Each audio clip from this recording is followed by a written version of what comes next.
ఎండలు బాగా ఎక్కువగా ఉన్నాయి. ఉట్టి మంచినీళ్ళు తాగితే దాహం తీరదు. కనీసం రోజుకు ఒక్కసారైనా సాల్ట్ లస్సీ చేసుకొని తాగితే దాహం తీరుతుంది. ఆరోగ్యానికి కూడా చాలా మంచిది.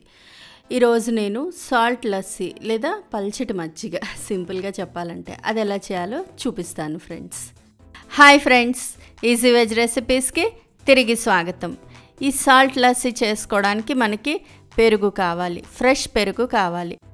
అది మనం ఇంట్లో అయినా తయారు చేసేసుకోవచ్చు. 1 లీటర్ పాలు బాగా కాచి తోడు పెట్టుకుంటే ఒక 8-10 అవర్స్లో పెరుగు రెడీ అయిపోతుంది. లేదా బజార్లో దొరికే పెరుగు తెచ్చుకున్నా బాగానే ఉంటుంది. దానికైతే కొంచెం పాలు కలుపుకోవాలి. రుచికి సరిపడా ఉప్పు, అల్లం, పచ్చిమిరపకాయలు చిన్న ముక్కలుగా అయినా చేసుకోవచ్చు లేదా దంచుకోవచ్చు.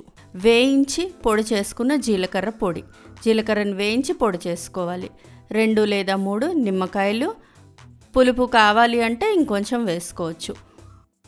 ఈ సాల్ట్ లస్సీ చేసుకోవడానికి మిక్సీ జార్లో అయినా చేసుకోవచ్చు, లేకపోతే కవ్వం వాడి, ఇదిగో ఇలాంటి కవ్వం వాడైనా కూడా చేసుకోవచ్చు. నేనైతే మిక్సీ జార్లోనే చేస్తున్నానండి, పని తేలిగ్గా అవుతుందని.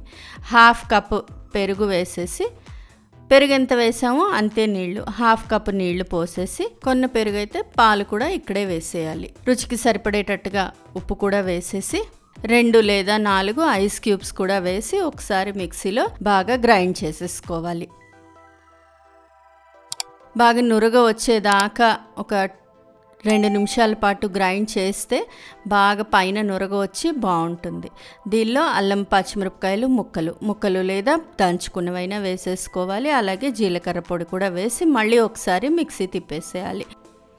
ఇంతే, సాల్ట్ లస్సీ రెడీ అయిపోయింది. చక్కగా మిక్సీ తిప్పేసిన తర్వాత సర్వింగ్ గ్లాసెస్లో పోసేసి పైన కొంచెం కొత్తిమీర, అలాగే 2 ఐస్ క్యూబ్స్, అలాగే కొంచెం జీలకర్ర పొడి డెకరేషన్ కోసం వేసి 1 లేదా 2 నిమ్మకాయలు రసం పిండేసిస్తే సూపర్గా ఉంటుంది.